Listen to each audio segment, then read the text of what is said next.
how a lot of children, in school, the teachers try to say they got like different like attention deficit disorders and they're hyper.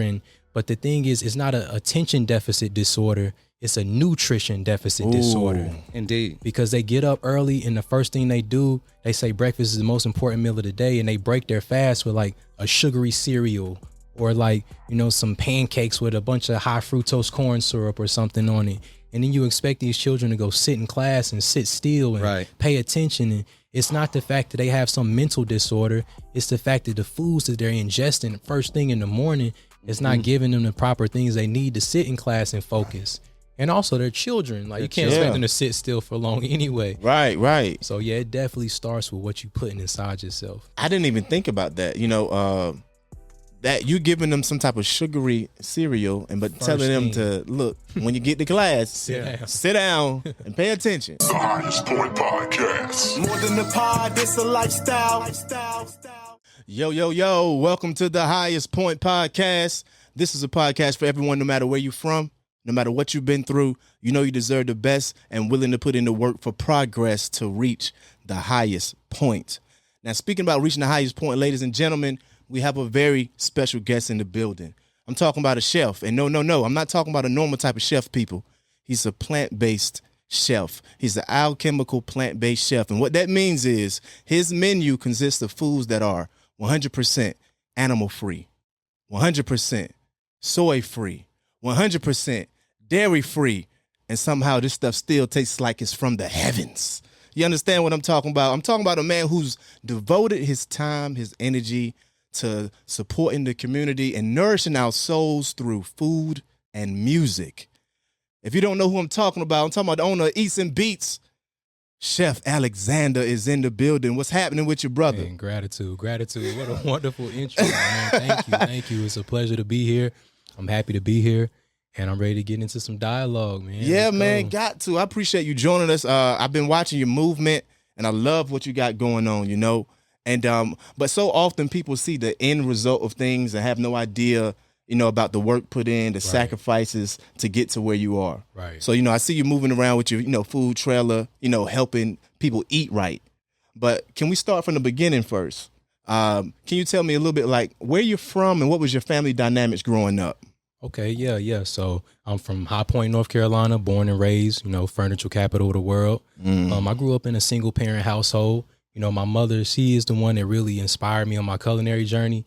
She was the chef in our family, and I used to love everybody that came through to see her in the kitchen and experience her food. And I always loved the way that everyone could come together and just have those special moments around food. And that's when I kind of got bit by that culinary bug early through my mother. So yeah, growing up in, kind of like everybody else, we grow up in these neighborhoods, and we can either become products of those environment, or we can use those things to kind of mold us, and we can go out into the world and we can become better people. And so I use my upbringing to kind of give me my rough exterior so I can be able to relate to our people. Right. But I took it a little step further to come back, go out into the world and come back and bring these nutritious, delicious meals to those same neighborhoods. Yeah, for sure. Sure. Yes, sir. Like, man, when you got the inside view, what's missing, what can be provided, what can bridge gaps. Exactly. So, I appreciate you, doing that.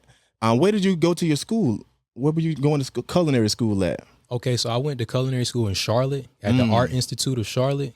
I had realized it was maybe in about 2015. I realized I was working in the kitchen in Myrtle Beach, South Carolina. I had ended up moving to Myrtle Beach, and one day it just hit me like all the jobs I've ever worked were like in kitchens, and this thing has been following me my whole life. Like, if this is what I'm going to be doing, I might as well take it seriously. Right. So I started researching culinary schools, and the closest one I found was in Charlotte. And I kind of just overnight just like packed my bags. I moved to Charlotte and I enrolled in culinary school. That's what's up. That's what's up. And at the time I was just, a traditional chef. Like, the whole plant-based thing hadn't started yet. So that was a little bit later. Interesting. So what inspired you to start on that plant-based journey? Yeah, honestly, like I was just explaining to Mike, it's kind of a thing that I always knew about. We have knowledge, we have information, but a lot of times we don't apply that knowledge and we don't apply that information. Right. And so I had been maybe about 2012, discovered like Dr. Lailo Africa and Dr. Sabi, and I was learning about these things, but I'm like, I'll get to that eventually. Right. But in 2019, I found out I was going to be a father.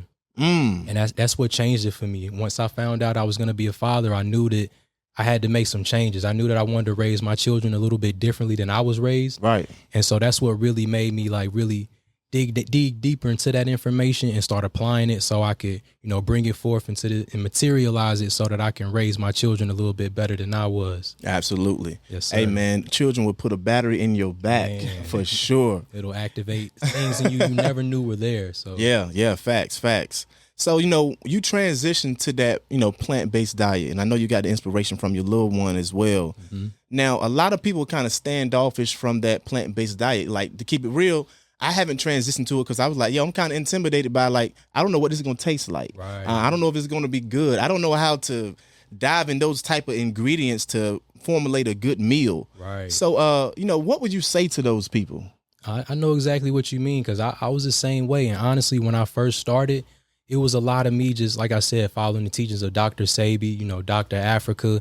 Mm-hmm. A lot of that was just pretty much almost just eating raw fruits and vegetables, which can kind of get boring after a while. So for the average person, I can't see how it's a little intimidating because it's just like, you want me to just stop eating how I'm used to eating. Right. So the thing I've been able to do with Eats and Beats is take things that people already know, love, and enjoy and kind of find a way to transmute it into the plant-based version of that. Right. So, for example, like I have a fried oyster mushroom sandwich on my menu that it kind of resembles like a chicken sandwich. Okay. So people see it and they like, man, that look like a chicken sandwich. I know they can recognize it. Right. And so it makes it more approachable versus me just like, hey, eat this raw carrot. You know what I'm saying? Right, like, Yeah, that don't sound too appeasing. Right.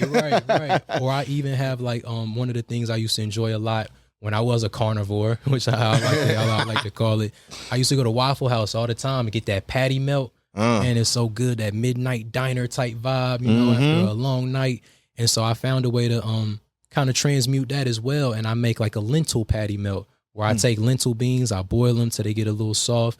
I mash them up. I make patties out of them by mixing in like some flaxseed and like a flaxseed egg, which I use ground flaxseed, a little bit of water, some gluten-free breadcrumbs. I make patties out of them. I bake those in the oven. Wow. And I make like a patty melt out of that. But it's straight lentil beans full of, natural plant protein and it's nutritious for you, but you're still not missing that taste and those flavors from your traditional diet. So yeah. But a person and I tell people all the time, what I do with Eats and Beats, it's not even for vegans. Because I feel like people that are vegan, they're going to come anyway because they already know what's up. Right. But what I do with Eats and Beats is for the person that's not vegan at all, that maybe wants to be, but they just don't know where to start. They don't know what their options are. Right. So I like to provide some recognizable things they already love and enjoy. It's just the healthier alternative of it. That's dope, man. And we definitely need that. Now, so them getting that knowledge base of it, you provide that food like in your food trailers, food trucks moving. So what can your movement do to help people that if they need some help on, okay, how can I prepare a meal like this? Like, I really love this meal on your menu. How can I make something like this at home as well and help train up my family to change to this lifestyle? Right. And I always feel like we got to start simple. You know what I'm saying? So really the things that I do with my menu, it's not really too complex. Right. So it's things that people can do at home. Like if you have like, you can get like a can of chickpeas, you know what I'm saying? And you you can like use those, like mash them up. You can make like a hummus. Especially if you have children, you mash the chickpeas up, mix in like some fresh garlic, some shallots, and that can be like a nice little snack alternative for your children instead of giving them like some processed food. Right. Or like I said with the oyster mushrooms, like frying them might not be the most healthiest alternative, but the mushrooms itself is full with so much like brain food. It helps with like your focus and your mental clarity. And so even if you are frying them, that fried mushroom is a lot better than like some fried chicken or something. Right. You know what I'm saying? So it's plenty of ways to just start at home. One of the best things that I always encourage the people, honestly, I feel like one of the better options in eating vegan for some people when you first starting out is just to not eat at all. Maybe try to go a day with just fasting just so you can start like retraining your taste buds and start killing off some of those cravings that you have for some of these foods. And honestly, like one of the biggest ones is like sugar. That's a big thing that has a hold on a lot of us.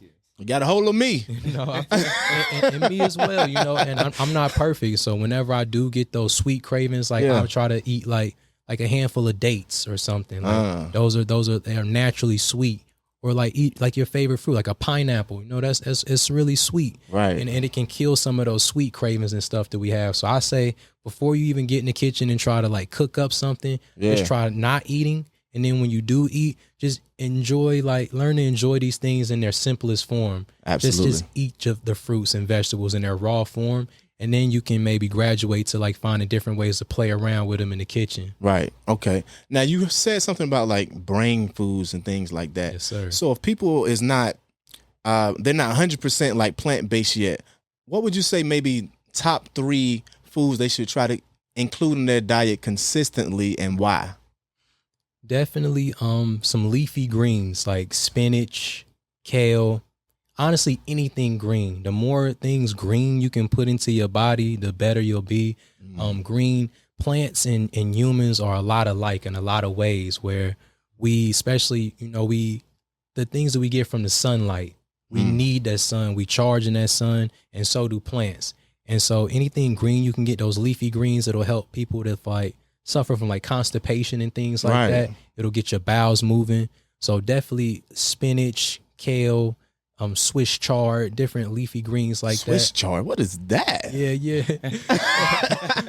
Am I lost, Mike? You know what that is? I feel you. Yes. And actually now Swiss chard is more of a very common vegetable. Right. It's a very beautiful vegetable. It is. And good and nutritious. Oh man.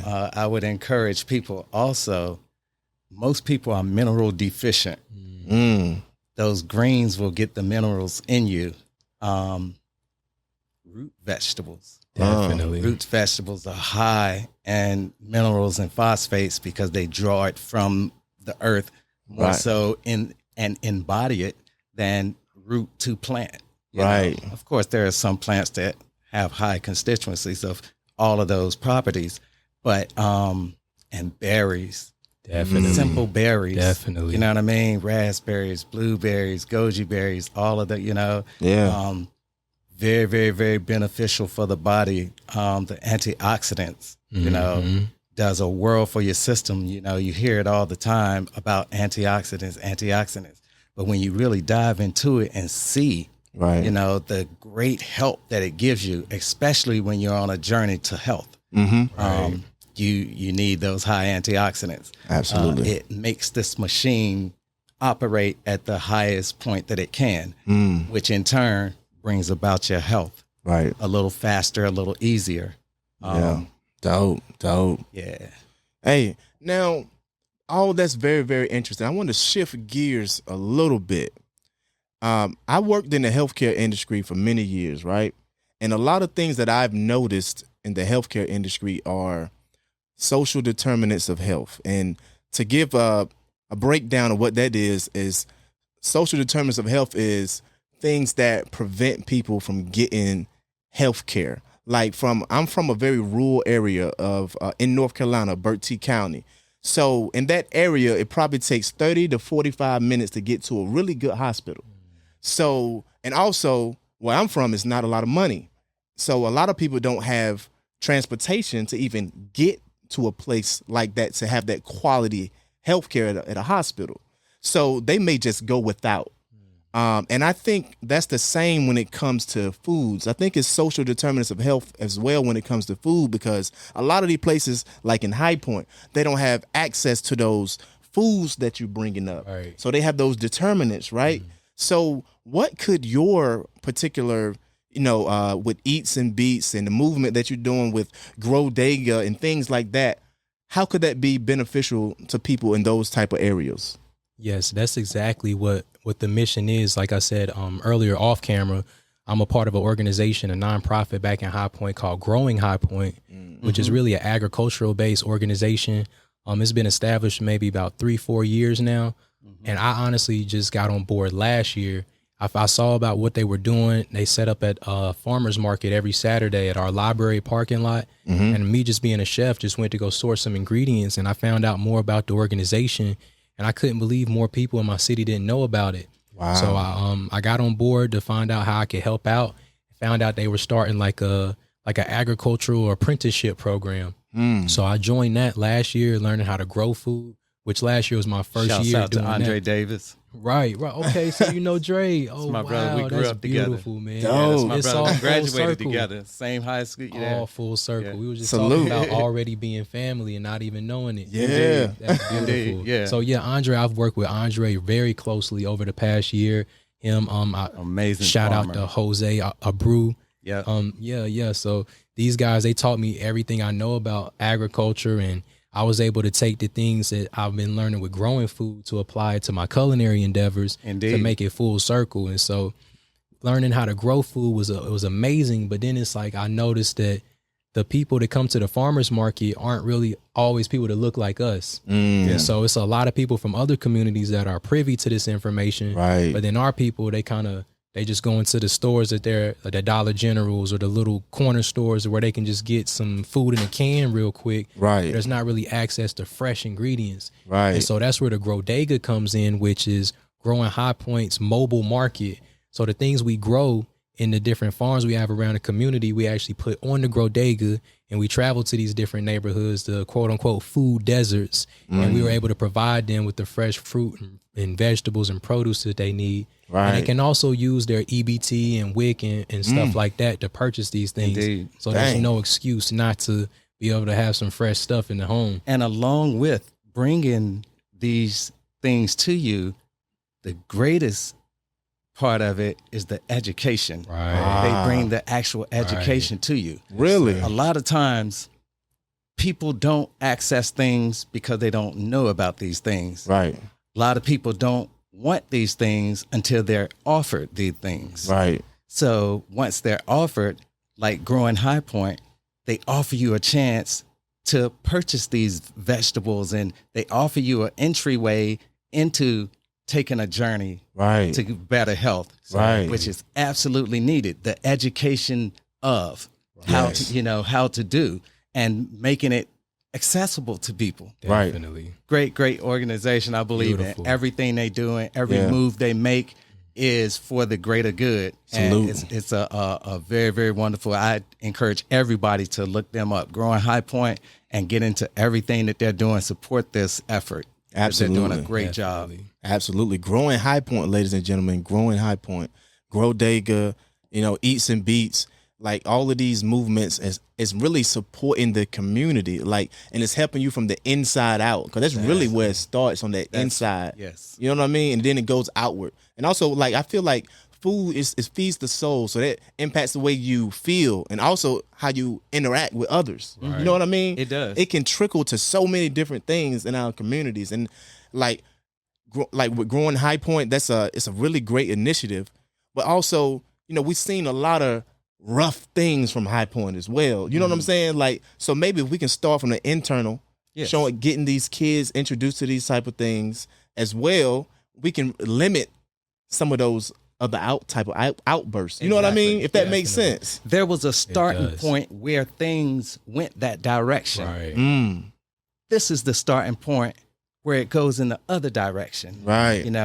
And at this point, with everything that everyone is bringing to the table, the health, the unity, the education, Yep. self-awareness, all of that, this is the starting point to grow. And it won't take as long, because contrary to popular belief, positivity does move at a higher rate than negativity. Yeah. It does. It It does, and it does start internally, like you were saying. And Right. they kind of quote one of my good brothers, Akeem White, who actually has a lot of positive movements out here in Greensboro. Also, he has a foundation called Beautify the Block, where they go out into the different projects in Greensboro and pick up trash. And also another organization called Hydrate the Hood, where we bring fresh, live, alkaline spring water to these different neighborhoods also. Oh man, that's dope. And speaking on like what we put inside ourselves internally affects our world externally. He always has this thing where he says like how a lot of children in school, the teachers try to say they got like different like attention deficit disorders and they're hyper. But the thing is, it's not an attention deficit disorder. It's a nutrition deficit disorder. Indeed. Because they get up early and the first thing they do, they say breakfast is the most important meal of the day, and they break their fast with like a sugary cereal or like, some pancakes with a bunch of high fructose corn syrup or something on it. And then you expect these children to go sit in class and sit still and pay attention. And it's not the fact that they have some mental disorder. It's the fact that the foods that they're ingesting first thing in the morning, it's not preparing them and giving them the right, like you said, we're lacking minerals. It's not giving them the proper things they need to sit in class and focus. And also they're children. Like you can't expect them to sit still for long anyway. Right. So yeah, it definitely starts with what you putting inside yourself. Yeah, absolutely. Like I didn't even think about that. That you're giving them some type of sugary cereal but telling them to look, when you get to class, sit down and pay attention. After I just put this charged up body, you know what I'm saying? I put this charged up battery in your back. Man. Yep. We don't really think of those type of things, but that's so important. That's where the education comes in. Right. A lot of times people don't get, I was in sales before as well. Like, so a lot of times people don't get the buy-in until you give them the why it's important. Right. You know what I'm saying? You can tell someone what to do all you want, but they don't understand why that's important. You're not going to get their buy-in. Right. Mm-hmm. So something like that on a literal, what everyone can relate to, seeing their kids go off like, okay, this can be an impact. You know what I'm saying? I can definitely hear that. Now, I know you guys doing some shout outs. I want to shout out my brother-in-law, Kadeem. He put me on to you, gave me some information, and he's actually into the food truck business as well. Right. Well, he's starting. His food truck is not on the ground yet, but he already invested in himself by purchasing one. That's dope. He's trying to work on the inside of that truck and everything now, and to cultivate it to a growing business. Any insight you would provide to people who are looking to start in this particular industry? Yeah, definitely. I would say for me personally, it started from just kind of like grassroots, kind of like feet on the ground, getting out into the communities, letting people know what it is I was doing. So a lot of like catering events at first, just to kind of build the name up. I've done like a lot of private dinners and going to people's homes and cook for them, and meal planning and meal prep for people. And even just from selling food out of my own house, out of my own home kitchen. Oh, man. So before even getting to a place of feeling like I could purchase a food truck or a food trailer, it was a lot of groundwork first. So just kind of building the name, cultivating myself to even feel like I was in a position to do so. Right. So now that I'm at the position to get the food trailer on the road, it kind of makes sense. People, it's like just the next natural progression for me. Right. Because, especially from doing it out of the house, it's only but so much you can do out of your home kitchen before you have to expand that operation to the community. So definitely I would advise anybody wanting to get into this lane to start off where you're at. Because, me working in a bunch of restaurants my whole life and then going to culinary school, at first I was kind of like, I had this kind of perception about myself. I didn't know like what publicly people would think, like, oh, he went to culinary school, he did this. They're probably expecting me to pop out with a restaurant or a food truck. And so I was kind of self-conscious initially. Right. But then I realized, like, I heard a voice speak to me and it said, you have to start where you're at with what you have. Facts. And so I was like, I'm just going to start right here in the crib and we're going to see what happens. Yeah. And before I knew it, a few months later, I started attracting the right people into my life. And next thing I know, we're able to get this food trailer on the road. Ah, man, I love it. Definitely That's start one of the greatest universal powers. What you seek will seek you. People have this information that's out here and it's been accessible to everyone for a long time. And right now in the information age, it's easily accessible. Yeah. But what are you into? That same hour you're spending watching some crazy show with people fighting and or just things doom of that scrolling on your scrolling on your phone. Invested just an hour into learning about one particular plant. Right. And the benefits that it can do for your body. Right. Very true. And there's so many different avenues to go with just one plant. Right. That you can learn what it does, how long it'll take to do it, and everything. Yeah. And it's simple information, easily accessible information. Yeah. What you seek will seek you. Like I said, he set himself on a journey, and all of a sudden, the right people Those start things fall lining in up. order. The opportunities start lining up. Yes, everything that's a piece to a natural progression to what you're already doing, Right. instantly falls in place. Yeah. I tell people, my my saying for my company is change your mind to change your motivation. Right. If you change what you're thinking about, it'll change actually what you're doing. Right. It makes it much easier. Yeah. You know? Yeah, And for people sure. looking for easy and convenient. It becomes something that just is. It's not something you're trying to do or whatever. It's just the nature of what you are and how you do. Yeah, for sure. And it's a a lot of beautiful times, that starting point is the hardest. Right. You know, because you're so busy thinking about these things, being self-conscious. Or if I'm going to start, it got to be perfect, but it don't got to be perfect. doesn't. It don't have to be perfect. All you have to do is just start. Yep. Those things will eventually fall into place. Right. You know what I'm saying? So, and I heard you also talking about food trailer, food truck.